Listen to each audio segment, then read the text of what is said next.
Now, at least 62 people are confirmed dead in the migrant boat capsized near the coast of Italy on Sunday. There are fears that the death toll could rise above 100. The latest incident has revived the debate around Europe's migrant crisis.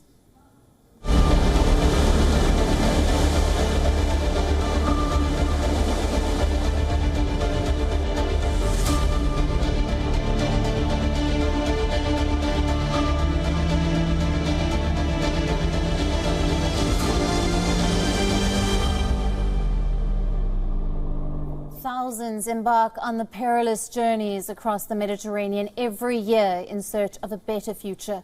A vast majority landing in Italy set sail from North Africa. Some come from Turkey as well. Italy's Interior Ministry data shows that 13,067 migrants have arrived in Italy on boats until February of 23 this year.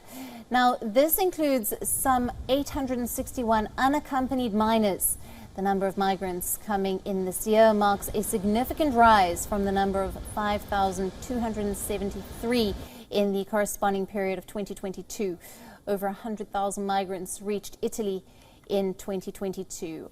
Of the arrivals so far this year, the top country of origin is Guinea, followed by the Ivory Coast, Pakistan and Tunisia.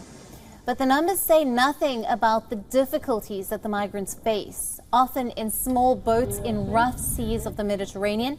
The United Nations Missing Migrants Project has registered more than 17,000 deaths and disappearances in the central Mediterranean since 2014. This makes the region by far the most dangerous migrant crossing in the world. Only in 2 months so far, more than 220 people have died or disappeared.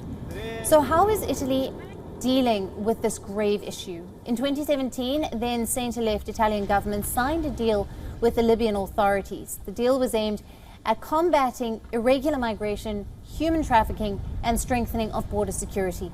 The number of arrivals to Italy fell sharply as a result.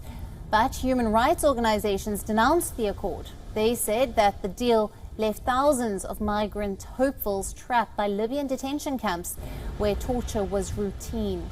Migrant arrivals stayed low in subsequent years, partly as a result of the COVID pandemic. However, as we saw earlier, the numbers have started to rise again. Italy's current government, led by Prime Minister Giorgia Meloni, has vowed to once again reduce the migrant flows. One of the right-wing government's first acts was to introduce a controversial law for rescue charity ships. The government said that these boats served as a de facto taxi service for the migrants. The law hence limits the time for a rescue boat to stay at sea. The government has also forced them to dock at distant ports, adding to the time and the cost of their missions. The move has sharply restricted rescue ships' operations, but migrants keep arriving under their own steam. Meloni and her ministers have also visited Libya, Tunisia, Algeria and Egypt, seeking a series of agreements, including on migration. But in numbers, agreements, accords and policies, the real issue of migrants remains unresolved. And the question that we are left with, is the world too small to accommodate all of us?